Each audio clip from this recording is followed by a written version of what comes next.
what it is. 3-0. Half-time here at the Eithad Stadium, and my goodness, Manchester City fans, take that in. It is Manchester City 3, Manchester United 0. An unbelievable first half for the girls in blue here at the Etihad Stadium on such a big day. I mean, we're bringing you these pictures as well, live as they're happening. You can see how jubilant the team and the coaches are. Obviously only at the halfway point though, but it is Manchester City 3, Manchester United 0. An unbelievable goal from that lady there who's just making her way up the tunnel. Lauren Hemp back in the team, scoring an absolute worldie. Toni Duggan is alongside me. Toni, where do we begin? What a half of football for Manchester City. Almost perfect, if I'm being honest, from a Manchester derby. That's exactly what you want from your team as a fan. That's what you want to see your players doing, you know, competing. And them 3 goals, all amazing for different reasons, but incredible performance by the girls. I mean, we're going to go into all the goals in a second, but I also feel that we've not really been threatened too much. Is that because of how good City have been or how lacklustre United have been? I think a bit of both. I think I've been disappointed by United, but I did say before the game about being a tough game in midweek, so maybe a bit of a hangover from there, you know, look a bit fatigued. And team selection wise, I thought Mallard would have caused us a bit more of a threat than Taillands up front, just with them runs in behind, with the power and the pace. I think that's what Man United are lacking. Yeah. But Manchester City have got absolutely everything right. The formation, the players, the personnel. We see Lauren Hemp scoring an end. That's exactly why she's in the team, because she has that quality to make that difference. But yeah, I mean, the manager must be over the moon, but it's only half time. We know in these games, a lot of goals scored, a lot of things can happen, but 3-0 up in a Manchester derby, fantastic half. Huge for all Manchester City fans. Before that first goal, I mean, we kind of said City felt like within them first 10 minutes, there was 2 or 3 chances. We came out so quick in the first half. Oh yeah, they were off the mark straight away. I mean, the first 5 minutes that we should have capitalised, there was 4 or 5 chances that were literally clear-cut chances to score the goal. So yeah, it was a perfect start for the girls, and I think also the stuff off the ball, you know, when we said before the game, you laughed at me, but give them nothing. Yes. But what epitomises it is that Jade Rose challenge with Leah Galton. I mean, Leah started for a reason. Leah Galton on the left for Manchester United, said for the physique, for the strength. Jade Rose just barges her right across the pitch. I mean, no nonsense. But what a half she's had. We spoke about it before the game. Yeah. For that goal, stepping in, playing almost like a midfielder. I just think from 1 to 11, they've been absolutely brilliant. Just on Jade Rose as well, because I mean, she's so impressive, like more so in person, like particularly as you say going forward, but defensively as well, seems to read the game so well and like really like kind of. And now sets herself to say, this is my area of the pitch. Yeah, and she's got this level of calmness about her as well when she's on the ball. You know, you see sometimes defenders stepping into them positions and they're kind of just wanting to get rid of the ball. She's relaxed on it, she picks the right pass, she goes again. She's not scared to be out of position because she knows the pace can get her back in. And then just controlling that defence. I mean, Manchester United haven't had a sniff, and, you know, the back line have been brilliant. Well, speaking of the back line, her centre-half partnership with Knaak is the person who popped up with the first goal. And you've been doing your research, Toni, right? It is 3-3 against United in the calendar year. Amazing goal. Loves a goal against Manchester United. And I said when she was back in the team, you know, that's what she brings, the aerial threat. But yeah, great header. Bunny Shaw gets the assist, and yeah, I mean, that got us started. I mean, and also it's not an easy header because Bunny kind of lays it back across and then she then sends it back across the keeper. If KB was here, we're going to hear from her in just a second, didn't give the keeper a chance with that, and it's such a lovely taken header. Yeah, I was saying the other day about Haaland's goal as well. When you go back across the goalkeeper, it's all really difficult for them to get set. As you say, KB will allude to that a bit more, but yeah, I mean, she's just great in the air, great aerial presence, and I think that's a big threat for Manchester City. You know, we've got Bunny Shaw, we've got Viv. Viv almost scored them from a header, you know, that hit the post, and, you know, they're the differences within football that can make you win or lose the game. Especially in these big games as well. You mentioned Bunny Shaw. She's on the score sheet once again. Really well taken goal. And also, we have to say, great work from Kasperai, who you actually highlighted before the game was going to be key today. Oh, what a ball that is from Kirsten Kasperai. I spoke to her the other week about, you know, the impact that she's had in a game this season and what's changed, and she said she's really worked on a final ball and a delivery.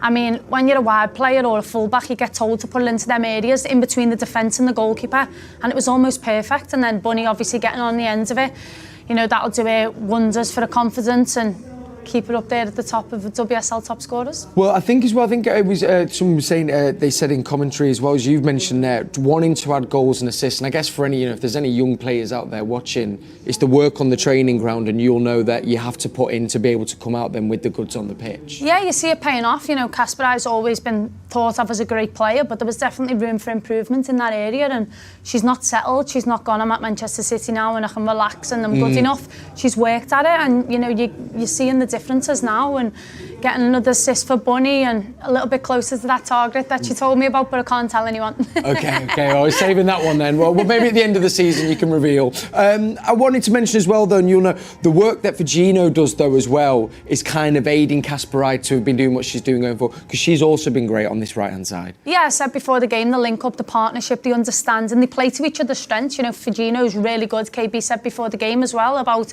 that she can go inside or outside, and when she's coming in narrow, it opens up that flank for Kasparai to get involved. That's where she got the assist for Bunny Shaw. So I just feel like they've got the right mix. Sometimes you need a balance within a team, and City definitely look more balanced than Manchester United today. It's funny as well, isn't it, Tony, when it was at 2-0, because I think KB said in commentary, that second goal is crucial, and you think, all right, and then 5 minutes comes on for added time, you're thinking just, let's just see the half out, and then up steps Lauren Hemp with an unbelievable goal. We can see one angle of it. I mean, as you said at the start of this show here, this is the reason she's in the side and what she can bring. Yeah, and it starts from down this right-hand side again. It's Kasparai assist again, so there's another one. But yeah, I thought her first touch was just a little bit, she has to take a little step back, and there's hardly any backlift in that strike. But, to put that top in from that area of the pitch, that's just the quality that Lauren Hemp's got, and to go in a half-time 3-0 really changes the game. I'm going to ask you, can we play it again one more time? Because that technique that you're talking about is so difficult to do, isn't it?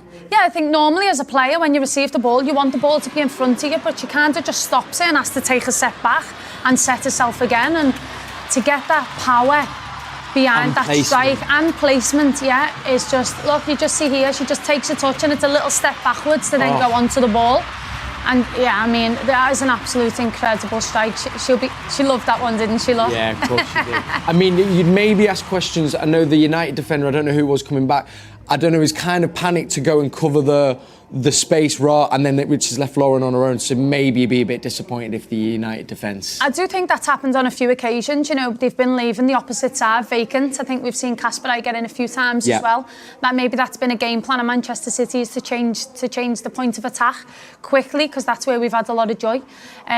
But yeah, what a performance. 3-0 at half-time. My prediction was 3-1, hoping we don't concede in the second half. No, but so far so good, but you're still in the mix with it. Let's hear what KB is making of that half. She's, of course, on commentary today. We can get their thoughts now. So half-time at the Eithad Stadium. What an opening 45 minutes from Andre Yeglets. League leaders, it is Manchester City 3, Manchester United 0. As it stands, the derby spoils going City's way. Delighted to be joined by the former Manchester City goalkeeper, Karen Bardsley. Karen, what a 45. It was wild, wasn't it? Yeah. Absolutely wild. We had some controversy down at the other end.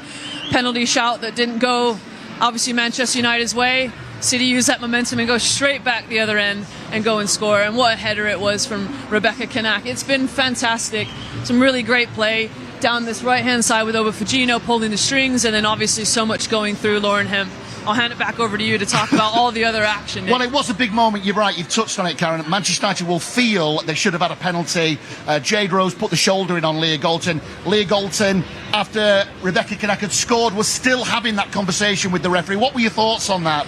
Yeah, I don't know. It was a heavy challenge, I'm not going to lie. How much context of this is actually, because it's a derby, it's always going to a little bit spicy. Are they going to let it go? But yeah, if that's anywhere else out on the pitch, I think the whistle might go. So City may have gotten away with one there. Yeah, Bunny Shaw with a 6 in the season. And then, KB, first half stoppage time. Well, there you go. The reaction says it all, doesn't it? What a goal from Lauren Hemp on her return as well. It was beautiful. I think, she capitalised on a transitional moment, from Kirsten Kasparai with a...